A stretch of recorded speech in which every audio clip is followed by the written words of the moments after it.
you have to understand the majority of people are walking around with a lot of stress on their shoulders. So anything you can do to make them feel good, and the more often you can make them feel good, is going to build that experience, build their feelings towards you, the relationship. Welcome, everybody, to this episode of Paid to Create. I'm AJ Roberts, and alongside me is... Sarah Jenkins. Yay, she's back. Sarah has been, well, you were in Europe for... I was. Where did you go? You went to a whole bunch of places, right? Well, we can't get to Barcelona with one plane ticket. So I might as well take a plane ticket across the U.S. and then across the ocean and spend some time in London. Head of a pub like you would probably love. Yeah. You were in London, and then you went to Barcelona. And then our cruise took us to 6 places, France intensive, and then ended up in Monaco. Yeah. And so I was asking Sarah about her trip and everything.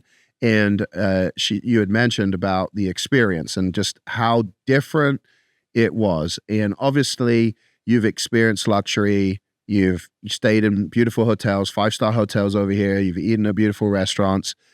We stayed at hotels traveling for business, and it's blown us away. But you said it was just different. And I figured we'd talk about that a little bit today and kind of get into customer experience. And, I just heard a speaker, Will Girardo. I knew I'd screw his name up. He wrote the book, Unreasonable Hospitality. I heard him speak at the Patrick Bet-Davis conference, and I was blown away at his approach to hospitality. But we've been focused on customer experience, since we started working together with the different businesses in the software company. That was something we were always emphasizing, was like, even though we're selling a software community experience, it's all part of making the overall product. It all goes into one. It's not separate. It's not different. It's not like, oh, we sell a product, you get the product, and now there's nothing else. We have to go deeper. But you were saying just how different it was, and it was a whole new level, and opened up your eyes to what exceptional customer experience really is. So I'd love to hear more about that. I didn't even understand that there was going to be a difference. That's why the shock was so prevalent to me when we go to walk in. Besides, I've had many, many experiences with the highest end resorts, the highest end restaurants and hotels for fun, but also for business and stuff. So I'm used to all the posh, fancy stuff that you can get, but this was a different level. We did go to the Ritz in New York, downtown, and that was one of the ones too. But there's always a little drop in the customer service at some point that you notice in all the little tiny things, all the little tiny details. It's like, if we call ahead to the Beverly Hills Hotel and say we're showing up, then they will call you by name when you pull up. They know what kind of car you've got and all that stuff. So it makes the service exceptional until it's not. Like we're all Americans. We all have the same language. We all have the same like high fives and stuff like that, which is cool. But if you go over to, London, and I was at the Four Seasons in London, and then I was at the Hotel de Paris in Monaco, and it was incredible. Like the tiniest detail, from the exact little hair clips that the women wear, the matching heels and uniform, to the smile and, our pleasure when they service you. It was just pristine in a way that I've never thought we could have. Yeah. So let's back up, because I'm sure there's some people that have not experienced it. Not everybody's had that opportunity for various reasons, but let's just talk about kind of your U.S. experiences. You were sharing there's a 4-star hotel close to where you live, and you've stayed there during power outages and things like that, so that you had running water and all the fun stuff spoiled that go there. But you were saying, when you don't know any better, it's like, wow, but now you've had a different experience. But maybe just explain what the typical experience is versus like a regular hotel, like a Hilton or something like that, the Four Seasons or one of these, upper echelon hotels. What is that difference? Because usually it's not necessarily the rooms or the food, the restaurants that are there. It's usually the way you're treated, the different services they offer, those kind of things. I think it's the training. I think it's the SOPs and protocol for the staff. It's like they're directed to do and say certain things and act a certain way, and they can't deviate. In the US, they can. So when you go to even the nicest places, when you start to be a little bit more regular, you start to make a little bit more comfortable friends, they're immediately drop all the protocol because you're just like them. We're just friends now, right? And it does kind of wreck the experience a little bit when you're just being yourself and then they start being themselves. It's like, well, shoot, it takes away from the hotel's ability to say, this is our standard. So it's a difference in standards. I think so. Well, it sounds like, 'cause I haven't been to those hotels in Europe, but what it's sounding like really is just like consistency. Huge consistency. So when we were on the boat, we did the cruise for all these little places in France, and it was super, super fun. But on the boat, they had a consistency issue. So we were in the owner's cabin. We got the back quarter of the boat, a living room, our own bedroom. Like, it's the best thing you can book on this cruise. And you get a butler. And man, the consistency is on what time is this, or when are we docking here, or when can you go and ask for a taxi when you're getting off the boat. Like, they said, oh, you make sure you ask us, we'll get you a taxi. They're really hard to get in Monaco. I was like, great. Get up in the morning, we go down. Like, hey, how do we get a taxi for Monaco tomorrow? And they're like, oh, it's too late. Like, what do you mean it's too late? Like, well, you could have called before noon yesterday, and then we could have gotten it for you. I'm like, well, you didn't say there was a time thing, because we put it in a piece of paper in your room. You can put 19 pieces of paper in my room every day. I can't read everything. That little tiny detail. Now I can't get a taxi when I'm off the boat and I'm not a customer anymore. Of course you don't care. I'm off the boat. Like, the consistency issue on the boat was huge for me. And the consistency issue when I saw the amazing consistency in the entire staff at the hotel in Monaco was crazy. Yeah. Do you think that comes down to, so because staff, I think, is key. Like, one of the things with an experience is you have to have staff buy-in, right? It's kind of like core values. If the staff doesn't live by the core values, they're useless, right? And you have to be willing to fire and hire based on core values. And unfortunately, if you've had a company for a long time and you start to add core values, you probably have people that are great employees that don't fit the culture, and you have to make tough decisions. When it comes to an experience, the staff has to buy into that. They have to feel empowered to be able to do stuff. In that situation, and certain companies have this philosophy, there's no such thing as no, right? And they have to figure out how to get around it. It may be at a cost, an exceptional cost, but hey, we can't get you a taxi, but we can get you a private driver, things like that. It sounds as if the staff weren't empowered in any way. It was like, this is the protocol. You missed the protocol. I can't do anything. Like, and they don't have an empowerment level to be able to do that versus, some of the other experience you had shared is kind of like, they were like, absolutely, like, we'll take care of that. And it's like, you didn't know at what lengths they were going to behind the scenes. And so you even checked in on some stuff and they're like, oh yeah, we got you taken care of, miscommunication or whatever. But that's what it sounds like. And it seems like on the boat, they're like the people who were there to serve you, they could only serve you to the limits they knew was available.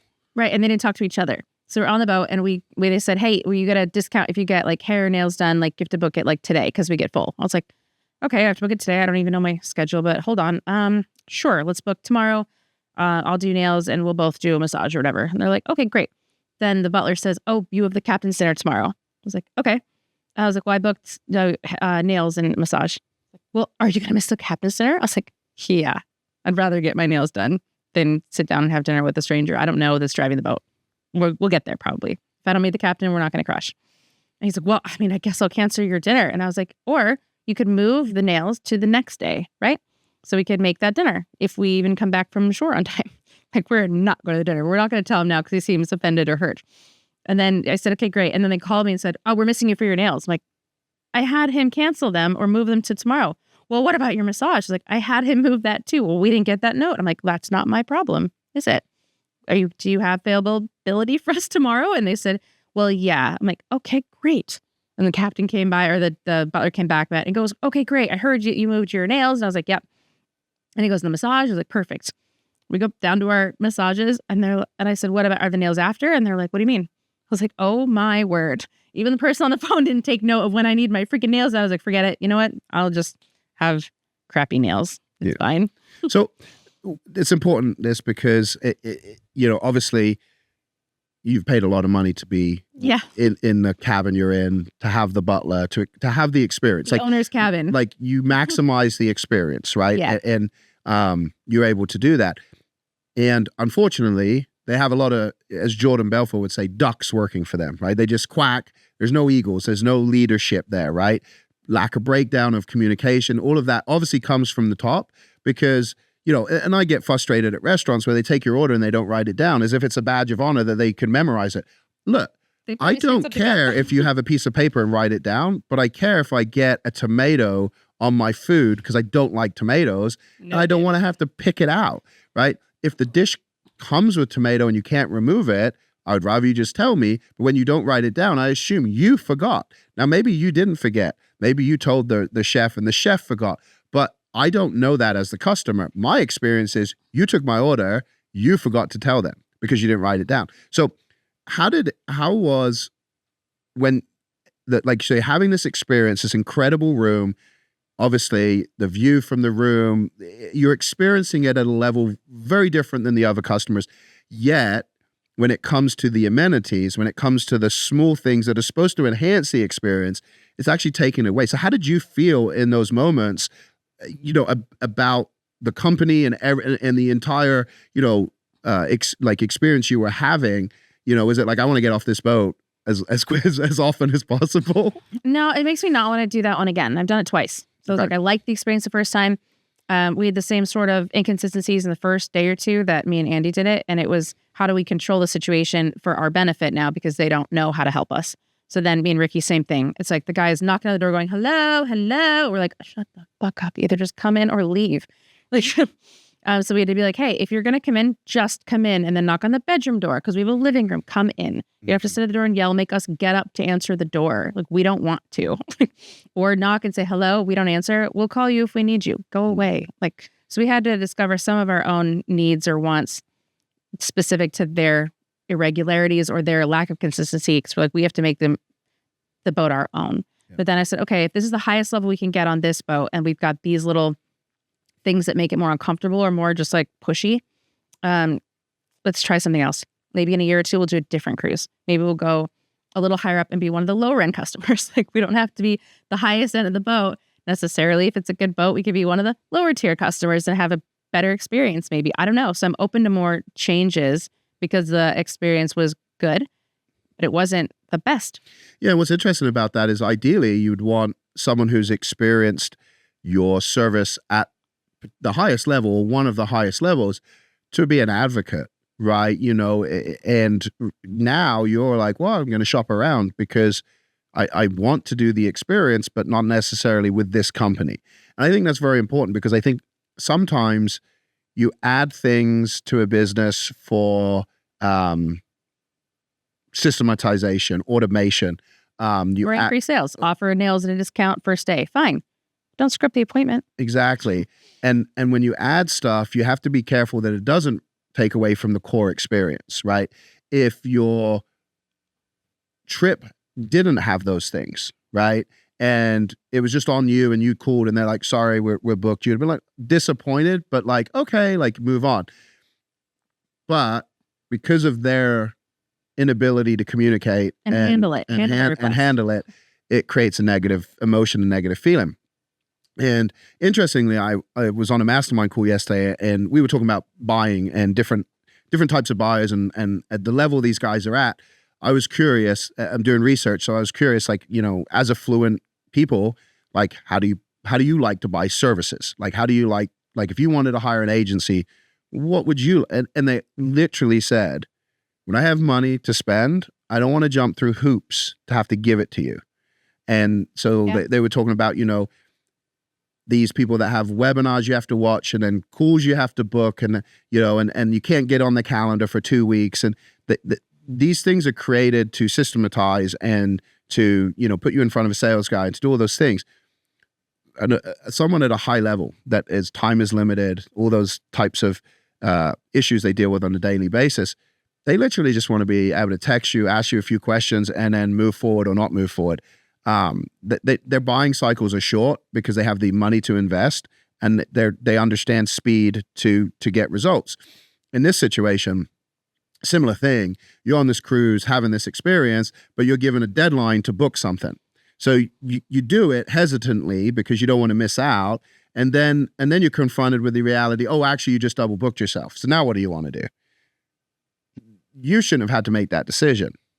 He should have said, oh, we're supposed to have the captain's dinner tomorrow. Let me talk to both sides. Let's figure out. We'll figure out what you can do. Maybe we have to move it, whatever. But I'll get back to you. And you would have been like, oh, thank you. You would have appreciated that. But instead, it was put back on you to make these decisions, right? And oftentimes, if you look at a buying cycle of someone purchasing something, like I'm thinking of like countdown timers and things like that. Yeah, they can be a benefit, but they also can be a negative because people get buyer's remorse, right? And if they're pressured into something that they're not sure they want, or the refund is going to be greater, right? And having done launches versus evergreen, launches always have a higher refund rate. Why? Because people buy for the pressure, they buy because of the noise, the scarcity, and then they get it, but they have buyer's remorse because they bought maybe they weren't ready on impulse, not on actual desire for the full results. My point is with that is you probably would have been fine if you didn't get your nails done on the boat. I'm sure obviously you've been on that trip before, but normally when you go to a hotel, or normally when you go to on vacation, your brain isn't, where am I going to get my hair and nails done? Mm-mm. Because you're on vacation. You don't have your regular people. Like that's a regular thing that you do. So when you're traveling, it's usually not something high on your priority list.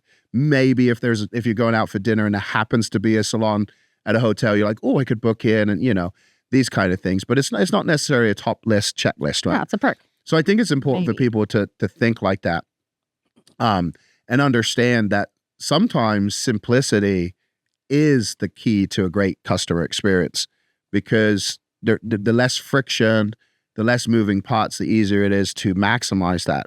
And then you can add stuff on. So let's talk more about like the whole trip, because you're on the boat, but then you were in these different places and you ate at certain restaurants and things like that. How were those experiences in comparison? Well, it depends. Different parts of, like, Marseille is like a beautiful, huge French town. So if we went, English wasn't going back and forth very easily because it's a bigger city.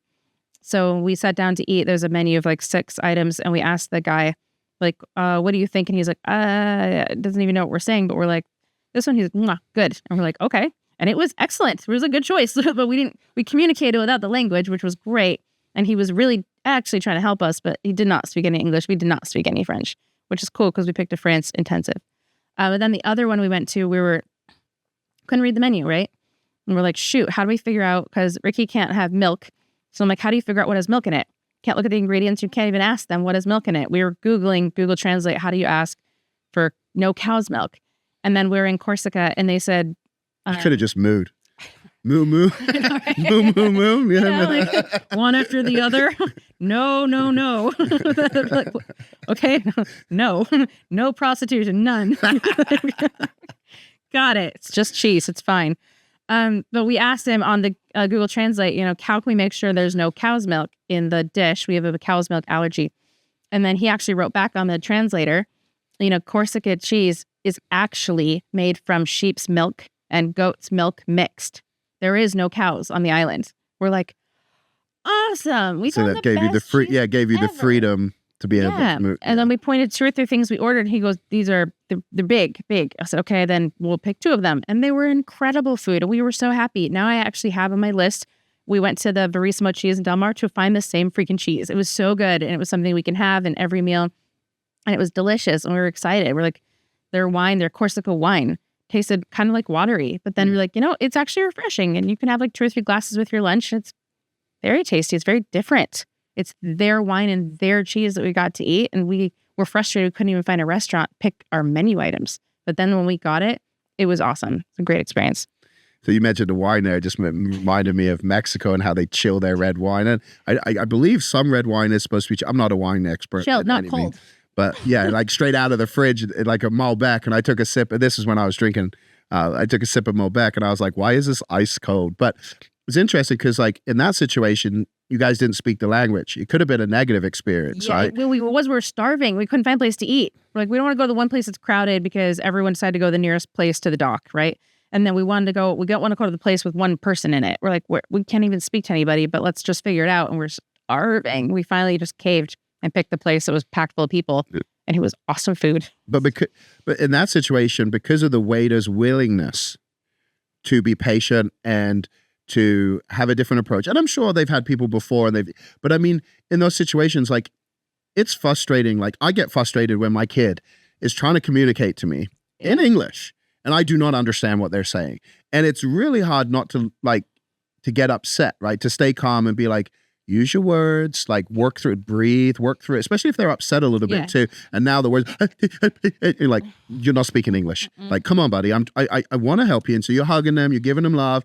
And at the same time, you're still trying to figure out what they're saying. It can be very frustrating. So I can imagine on both sides, you're hungry, you want food. It's frustrating. Can't read the menu. What the hell? You don't have an English menu. On their side, what the hell? These people came into our restaurant in our country. They don't speak our language. Now, look, in America, if that happens, people are like, you should speak American, right? Like in these other countries, they don't do that. And so to have that experience gave you a good experience at a restaurant, despite a language barrier, despite a difficulty that should have caused a negative experience. It actually turned out being positive because not only did he educate you to a fact that allowed you to have freedom and choice of food, but it also, like, he interacted and worked with you guys to get what you wanted and needed. Were there any experiences that were like a surprise, that like it was exceptionally above and beyond to the point that you were like, whoa, you didn't have to do, like, it's almost like, wait, this is too much, right? That was Monaco. Okay. Everything in Monaco. And we did the hand thing, but even we couldn't get taxis from the taxi line, like, in the taxi line, because we didn't book on time, because we didn't know about the time limit, whatever. Once we got the taxi, though, he put the charge up, so it doesn't ding, ding, ding. When you say where you're going to go, that is the charge. It doesn't move. And there's no tipping. You can, but it's like, okay. Like cool. Lyft and Uber. Yeah. It's like we're black or something. And then he put our bags in, whatever, and we get to the hotel, and there's a separate spot for the bags to go that they can bring them to. He drives down to that spot where the bags go, goes, let me get me your names, got the bags, wrote the ticket. Goes, you want me to drive you to the front door right there?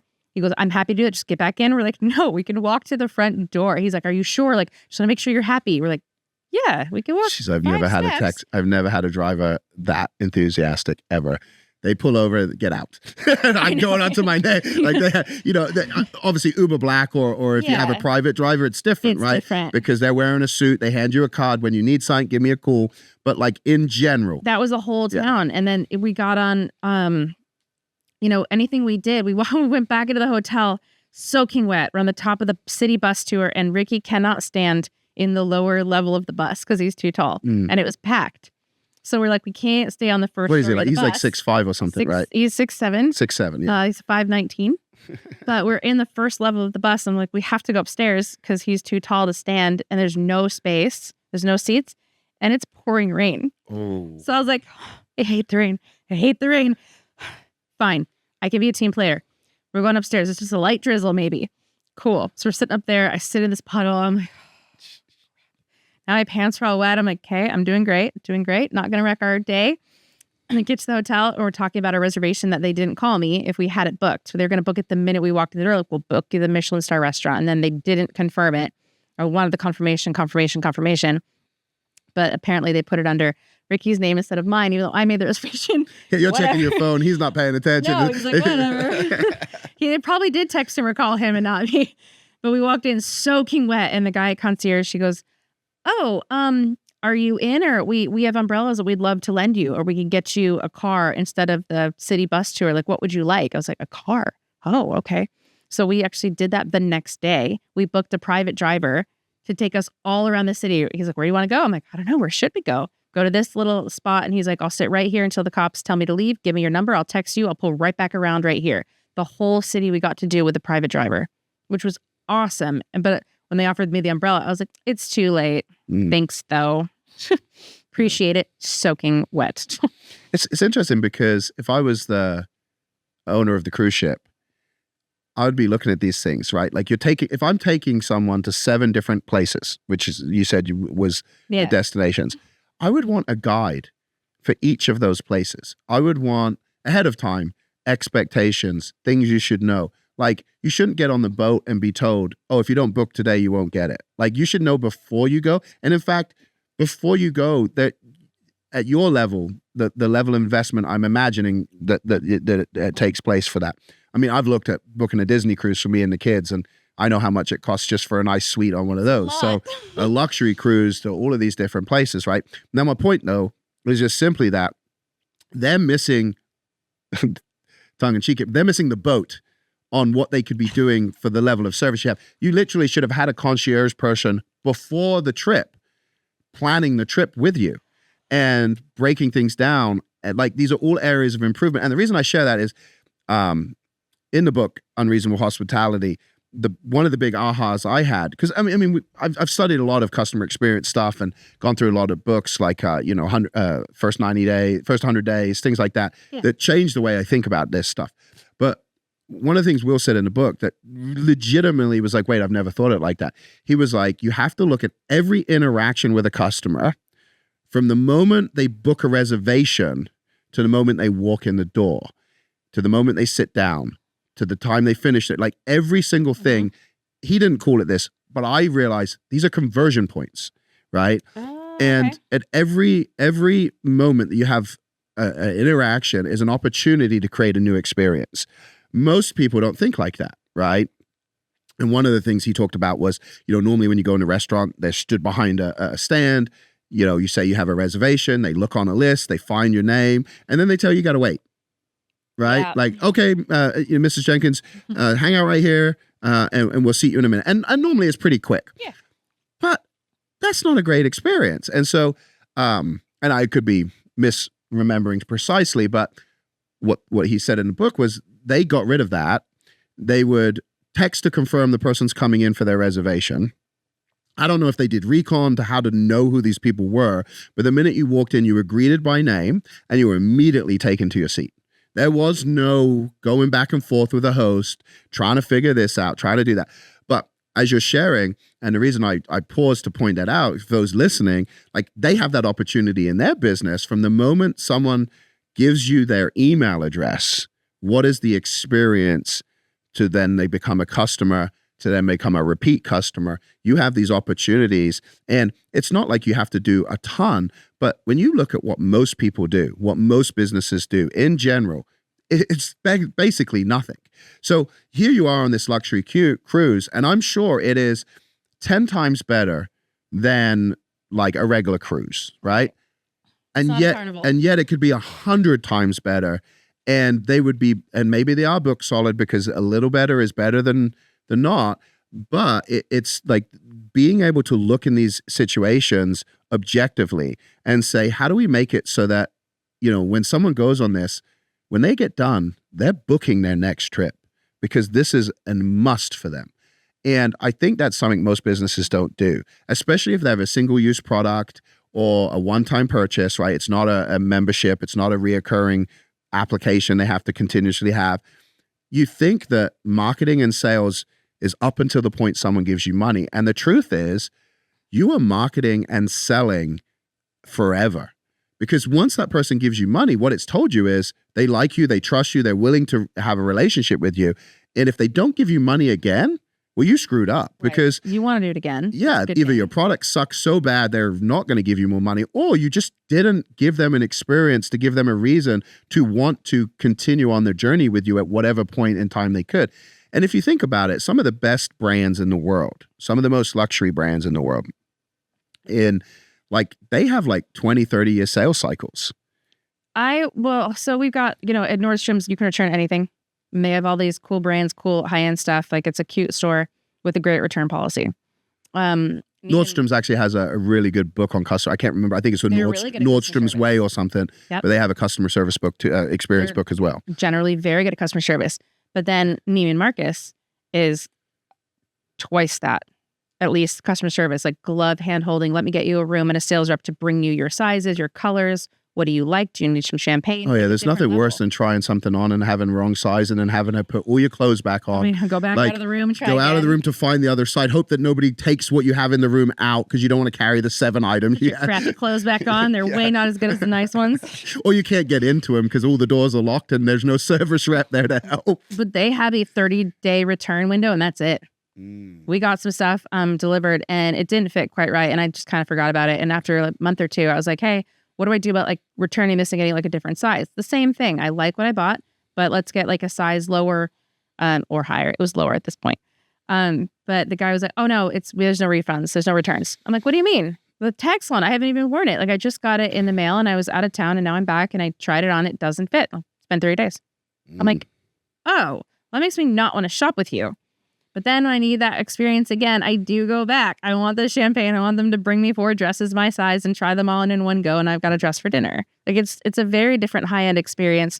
And that makes me think maybe I'm not the customer on this boat they're looking for. Maybe I need to switch boats because the expectation that I have is not the standard expectation of everyone else on the boat. Everyone else wants the captain's dinner and attention. Everyone wants to go on the 8 a.m. excursions. I'm not even awake until 10.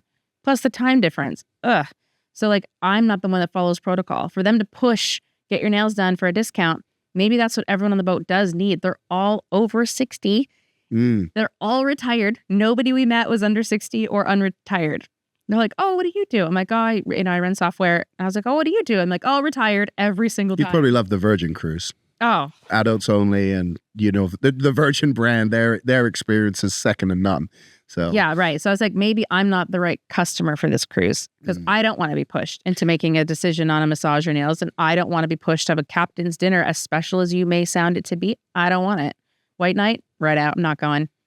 That's interesting you bring that up. I hadn't thought about that, but it is important too, because if that does meet what their customers want, then that is the right experience. And I think it is. Now, it might not be, right? We don't know because we have not sat down with the owners of the cruise ship. The owners of the cruise ship might not even know what's going on the cruise ship. But they don't. I see that on Undercover Boss and shows like that all the time, where they think they know because they have protocols and procedures, and then they go experience it and they're like, what is going on here? And the local manager or the person in charge has shifted things for ease or simplicity or whatever, but actually ruined what was supposed to happen. So we can't say it's not the experience they wanted, or it is. But at the same time, sometimes you have an experience a certain way, and it is to be polarizing. It is to push people away that aren't supposed to be there. So well, if they're retired, they have a budget, and then they have a time limit on this boat, and they didn't think of nails, and maybe Agnes wants her nails done, but she has a budget. So you're like, hey, there's a discount if you book now, though. Yeah. And we get booked pretty quick. So she's like, oh, okay. Well, if they get their hair and nails done like every Tuesday. And if you don't push her to book something that's nice for her, maybe she's not used to doing things nice for herself. Like now, I don't think I'm the clientele that boat's catering to. Yeah. Well, that's important too for you to figure out when you go through your experience. And I think that is something that people need to figure out, is like, what kind of experience do they expect? And you also have to understand, like, there's nothing really truer than you get what you pay for. Right? Because when we look at budgeting, and this is something that's important, right? Because a lot of people listen are like, well, that sounds great, but I don't have all this money. Sure. You have to have a budget. You have to know. And, even if it's 5% that you give free will to create a better experience, you can do a lot with a little, right? And so you do get what you pay for. And of course, the more you pay, probably the higher expectation is for an experience. Like if you're just going to McDonald's and grabbing a burger, you're not expecting the guy at drive-thru to give you the same experience. Where are their white gloves? Exactly. But here's the thing. If you wanted to compete, I don't know what everyone's business are who listens to this, obviously, but you are in competition with other people. The easiest way to separate yourself is if everybody else, like let's say I was just consulting with a construction group. They're all landscapers and things like that. And my brother has been a landscaper. And typically the employees show up in jeans and whatever shirt they want, dirty boots, and it's a pretty standard worker look, right? Same as the guys we see on the side of the road with their vest on. Underneath is not a uniform. It's whatever t-shirt they want, whatever that. If you wanted to separate yourself, right, you start to have a uniform. You start to have vans, like versus a work truck that looks like it's got, most work trucks get beat to hell, right?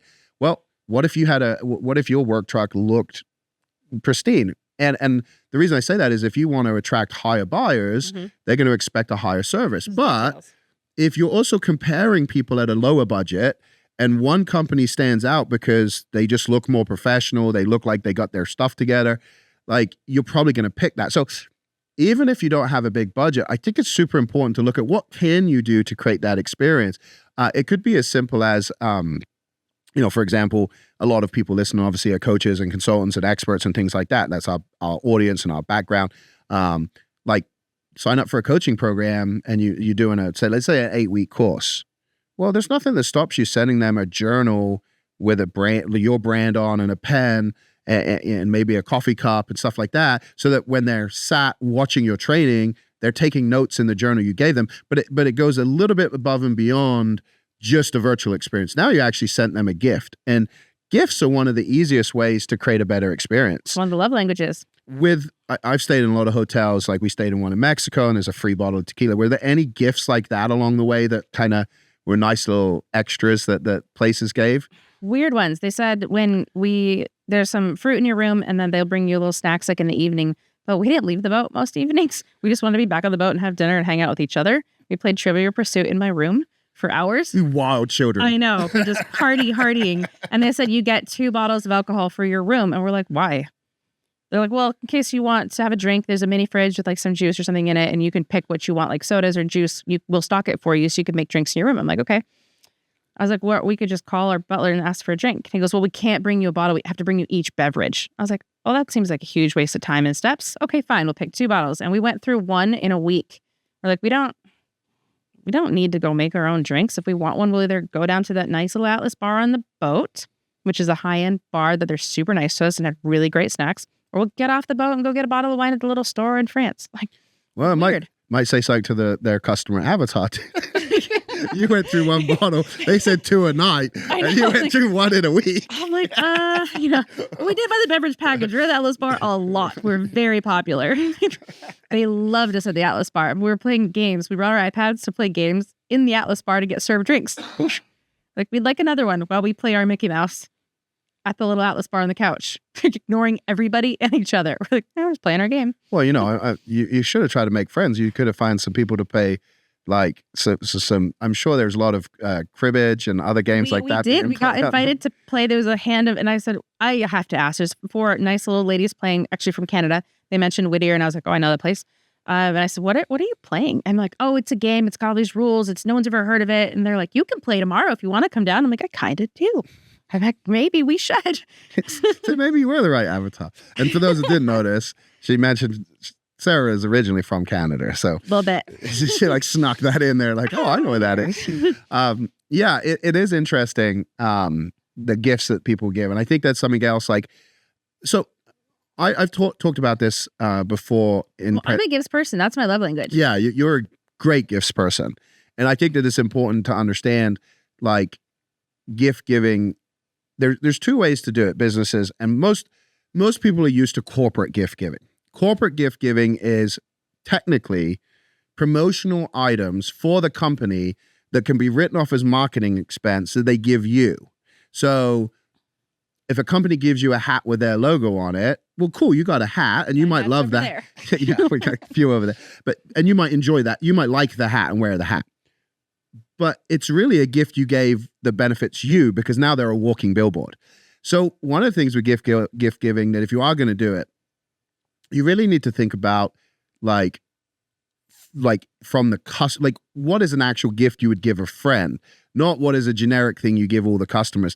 And now, don't get me wrong, people go nuts for t-shirts, right? Like when I was heavy in the fitness world and going to the big, I still go to the Arnold to compete in the Olympia and thing. I was just at the Olympia. Very popular. People go nuts for a t-shirt. And most of the time it's not even in their size. That's what's crazy. It's like they're a double XL, they get a medium, and they're over the moon because it's free.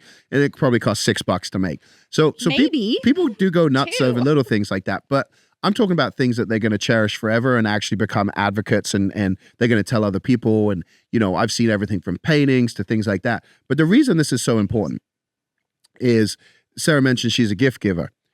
We all have our own love languages. If you're unfamiliar with the 5 love languages, you're missing out. Not only is it going to help your relationship, but it'll help you build your company, because you need to understand that each person is one of these 5 languages. You're usually 2, 1 primary, 1 secondary. Some people have a third, but like you're usually one of 5, and it's gifts, words of affirmation, quality time, acts of service, and physical touch. Yes.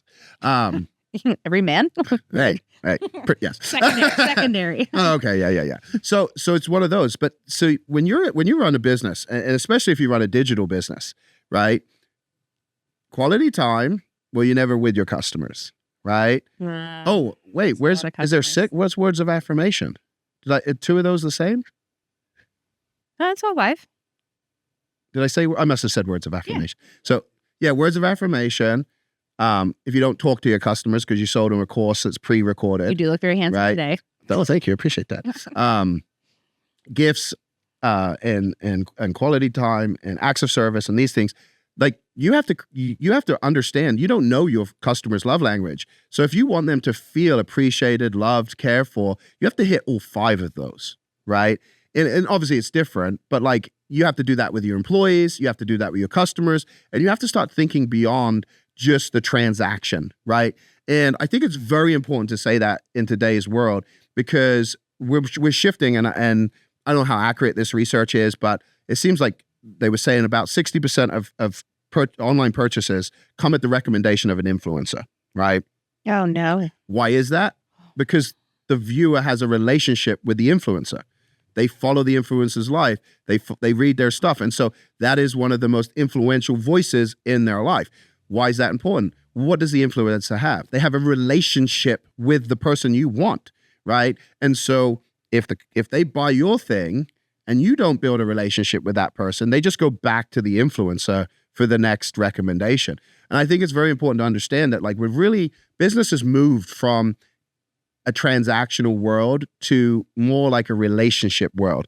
People want to see companies with a face. They don't want blank, like we've said this before, people don't follow companies, they follow people, right? And we're moving to a much more personalized world. And yes, we can automate a lot of this with AI, with customization. We can do a lot of stuff to make personalization hands off.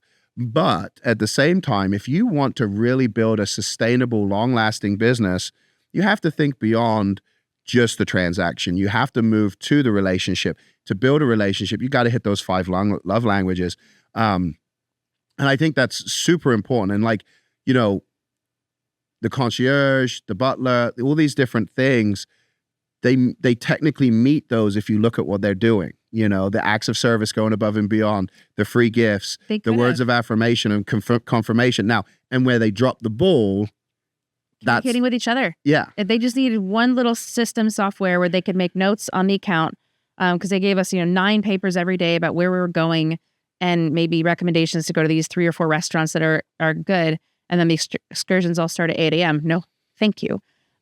But they did give you some little pamphlet, but they could have said, if you'd like blah, blah, blah help, come down to concierge or call us or whatever, and we'll recommend in person to you situations that you want or need, whatever.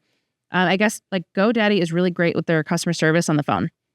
It's like, hey, Sarah, we noticed this. Do you want to make it private? Like, we love that you've got all these domains. Is this enough domains for you? Do you want to cut some out? Like, do you want to save some money? Like, their customer service on the phone is amazing. They're very upbeat and on your side to help you, which is great. On Etsy, when you get some little, pair of earrings that were handmade, sometimes they'll have a handmade little card or a little teddy bear with a little heart. Like, thank you for your purchase. Like, you're helping a mom at home or whatever. Those little extra things that people do in customer experience. Like, customer service is one thing. They just want to feel heard most of the time. They want to feel heard, or they want to feel like you have an answer to their complaint. But customer experience is that next level. Oh, I love how you said that. I think that's very important because everyone has customer service. Sure. Customer service is the expectation. Customer experience is all of the things that wrap that into something that is extra. Yeah. Yep. And so it's not necessary per se, but it's the thing that separates you and allows you to be successful over everybody else. You notice every time something does something customer experience wise that is extra than normal, you notice. Yeah, and I guess if you look at the power of this, you could look at Zappos, because Zappos competed with Amazon. Eventually, I think Amazon owns them now. I think they've kept them as their own entity. Zappos still exists, but how did Zappos compete with Amazon or any of the other online shops, right? Like Walmart, like Nordstrom, all of these have online buying options. So how did Zappos separate themselves? Well, they had exceptional customer experience, and I've gotten a tour there and gone through their trainings and stuff like that. And some of the stories they sell, like someone calls for customer support and they're angry or whatever, and the customer service person ends up talking to them for 2 hours. And they're not upset about the purchase. They got all this other stuff going on and turns into a therapy session or whatever. And a lot of business owners would be like, what a giant waste. But then that person doesn't have a negative thing to say about you. And they're telling everybody how great Zappos is. And, they're selling shoes and clothes and... I mean, come on. But just these are things you can get anywhere. You can get at the mall. You can get here. So why would you do that? And it was the policies they had and the customer experiences they have. That all starts with the culture that they have for their team. And I think that's something that we mentioned earlier, but I think it is important for people to understand that customer experience isn't something you can tell your staff to do and then you treat them like crap. Nope. Like, you have to have a work experience that is exceptional so that then and you have to empower your employees to be able to create those things for the customers. And, one of the easiest ways to do this, and I think I got this from the book, Unreasonable Hospitality, but one of the ways to do this is not for you to think of the ways to improve your customer experience, but actually have the people who are in the positions in wherever it is on the path of the journey to come up with the different things. And if you let them sit for a day, 4 hours or whatever in a workshop and come up with all the ways we can make this better, and then you come together and you say, okay, I'm going to give you another hour and you need to come up with even more ways to they will. And you'll be amazed at what your employees can come up with for you. They're team members. Like, most people take some form of ownership for a company, regardless of whether they're an owner or not, because this is the place they spend 8 hours a day, like, giving their life for essentially payment, right? And so this is what they've chosen to exchange time for money with you. And so they want the empowerment. They want to be able to make these choices and changes. And when you don't give them that, you end up with what you had, which is people basically said, I can't do that. And you're like, what do you mean you can't do that? Like, I can't get a taxi. So you had not a horrible day, but you had an experience, an unpleasant experience you'd rather not have. Nobody, male or female, wants to sit in a puddle and get wet. Nope. Like, it's not a fun experience, right? Because you got to change. Like, I kept my attitude in check. But then you find out, I could have had a driver. I could have had a free umbrella too. A free umbrella or a driver. But nobody on the boat either knew that or was empowered to make that decision for you because they've been limited by what they are. And, it could be a limit. Like, you're not allowed to tell people that. Like, we have a deal with a taxi company. We don't have a deal with them. So we don't know what's going on. But my point is that, those on the boat have not been given the power to go above and beyond in all situations. No. There is no request from a customer that is unreasonable. There is nothing they could desire that we can't get. We might not have it on the boat, but the next stop, we're going to get it for them, right? And there's things like that it's super important because I'll share an experience. I don't remember what hotel it was in Vegas. I think it might have been the Nomad, or it could have been what is now, it was the Mandarin Orient, but now is the Waldorf Astoria. It was one of those two. It was one of those two hotels, I think. But I had purchased something, and I had purchased a shirt, and I noticed that once I got back, I noticed there was a big snag on it. Oh, weird. But I had no more time because of the conference I was at. I was not going to be able to go exchange the shirt, get it back in time to be able to do anything. And so I spoke to concierge and I said, hey, here's my dilemma. Is there any way that if I call the store and they have it ready, someone could pick it up for me? I'm willing to pay whatever. Because I needed a shirt. Yeah. I needed a shirt to present with. But I didn't have time to go do that. And they did it. And they just put it in the room, and I came back at lunch and was able to get the shirt and do the presentation. I wish I remembered all the details, but that was one of those times where I was like, you can do that for me? I had an unreasonable request. Take an employee, go to a shop and exchange a shirt. And they did it. And that's the kind of thing that, like, again, like, makes you want to go back, makes you want to have those experiences. And this was like a decade ago. That's why I'm fuzzy on the memories. But it's one of those things that I think when it comes down to your business and it comes down to looking at what you have, it really is about being a champion for the customer and looking at them and saying, look, and again, they have no idea of your monetary situation. They have no idea whether you've been saving. Like you mentioned, a lot of the people on the cruise are older. Those people could have been saving for 20 years to go on this. This could be a dream. Because I remember growing up, we didn't have any money growing up. The dream was always to be able to go to like Disney World or Disneyland. Like you'd see the commercials and it was like a dream, but flying from England, coming over, that's like a $10,000 plus trip. My family never had that kind of money back then. Right. And so it was like the dream trip. And you hear families who they save up for for years and years and years to be able to do these experiences. So you never know. So it's always good to have that in mind and operate from that place of that. If this is the only time this person's going to do this, how do we make it so that they are at least an advertisement, walking, talking advertisement for me? Because they might not be able to give me more money because they might not ever have it. But that doesn't mean they can't be our best advocate. It doesn't mean they can't help us grow as a company. And I think if you take these approaches and you look at it and you go, okay, this is what's expected. Let's add this, and then let's add this, and then let's add this. I don't see a place where improving a customer's experience is ever going to hurt a business. No, it only helps. I've done a couple things for clients that were unhappy, like sent them a bottle of champagne, like, because I know they were unhappy. But it's like, well, why wouldn't I send a bottle of champagne to my top, like, longest term customers? I didn't think of it. But yeah, if they'd gotten something like that, they would have expected that I thought about them and cared about them. Like, I care that they were a customer. You want someone to, if you were the customer, what would you want? And what can you do to even be happier? Yeah. And you see this, to that point, I think is important. And I think a lot of companies are doing this now. And, but celebrating milestones of customers, right? Depending on what it is that you're selling.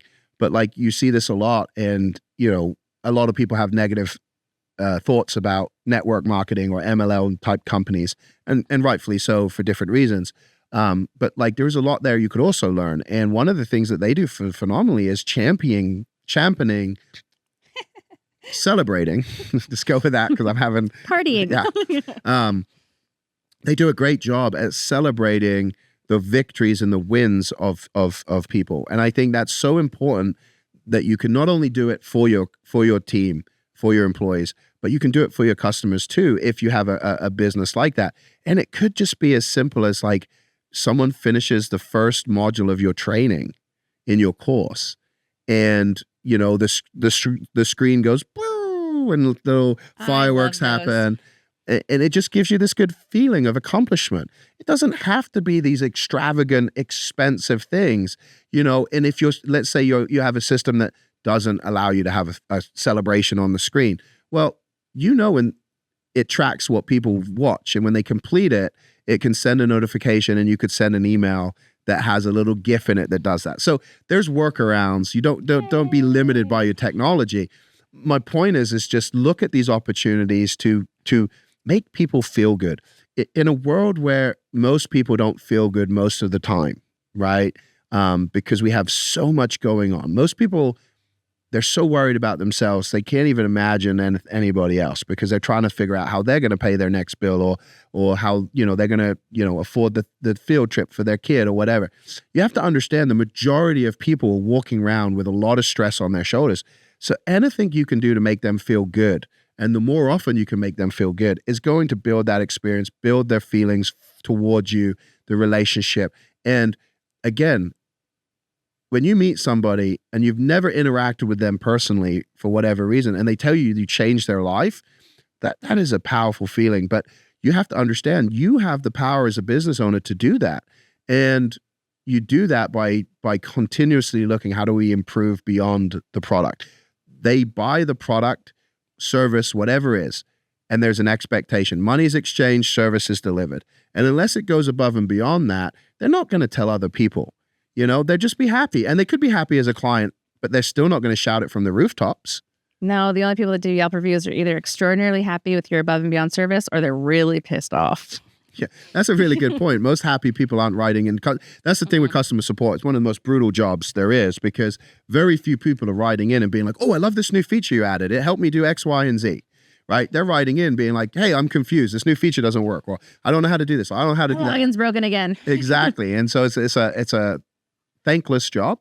And so that's why it's so important to have these other experiences and then get the feedback from people, you know. And people are more likely to leave a positive review or do a case study testimonial, share their story, if they're not just like neutral on the service. And I think about restaurants I go to that have great food, but like average service. It's like you go back there, but it's not like you're dragging your friends there.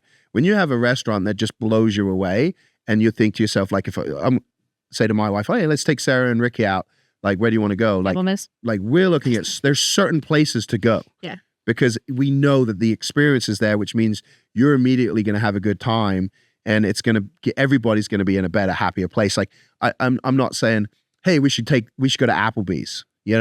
Applebee's is fine, it has good food, but it's not somewhere you go to like have an experience with another family. Oh, I think Macaroni Grill's unlimited bread. Yeah, go there. Exactly. Anything else on the trip that surprised you or related to customer service you think we should talk about today? I think the handling of your employees, the same thing. If you know there's 5 love languages and you know that your employees, at least your top people that you talk to, if you're a 5-person company or 150 like we are, you still can have those extras for your employees, whether they get, the birthday card or flowers, whether they get, an additional day off on their birthday or whatever, or something else like to celebrate. They've done an exceptional job. They get granted an extra day off or something. Like you touch them at the different points that they need it. If you have your local company, maybe their quality time, maybe it's a lunch out with the boss. Like one of those little things you make your employees feel like you've done extra for them. It actually makes them stay longer. Your employee retention is changed. It saves you a ton of money. You can spend a little bit of money to show them appreciation. And then when they care about their job, they're doing a better job. They're happier at work. Just like when your customer's happy with you, they're happy and they're not causing more problems and more money, more customer service tickets and all the stuff. The more you can do that little extra to make sure they're excited, the employee and the client, it goes back and forth. Like it's a good thing to do anyway. Yeah, I think it has to be a complete culture shift where you just embrace this experience and you think about, how do we make all of these experiences the best they can be? How do we make the workplace the best place it can be so people want to be here? How do we make our customers, how do we make this experience for our customers the best it can be? And, that's one thing the Chipotle CEO, who's now the Starbucks CEO, like he talked a lot about making Starbucks like the place to hang out again. Putting a Starbucks inside of Vons while gives people coffee changes the Starbucks experience. There's a book, The Starbucks Experience. So, when you change stuff like that, it can have the negative, and then you see what's happening where they have to shut down a whole bunch of stuff, right? And so it is a cultural shift. It's same as core values, has to be lived and breathed. But in terms of the return, and that's why people struggle with this, because what's the ROI, right? It's hard to track how many referrals come from someone that you don't know is telling people. But it's not about that. They're pissed. They're going to your competitor. Exactly. So like you've already lost them, and then the competitor gets them. Now they're saying good things about the competitor and bad things about you. Exactly. You've not only caused the negative, caused a ripple of negative. Yeah. Versus a ripple of positive. Yeah. And I know what I would rather have. I'm sure you would rather have the positive too. I'd rather have a present. All right, everybody. Thanks so much for listening. Another great episode of Paid to Create. We'll see you next time. Yay!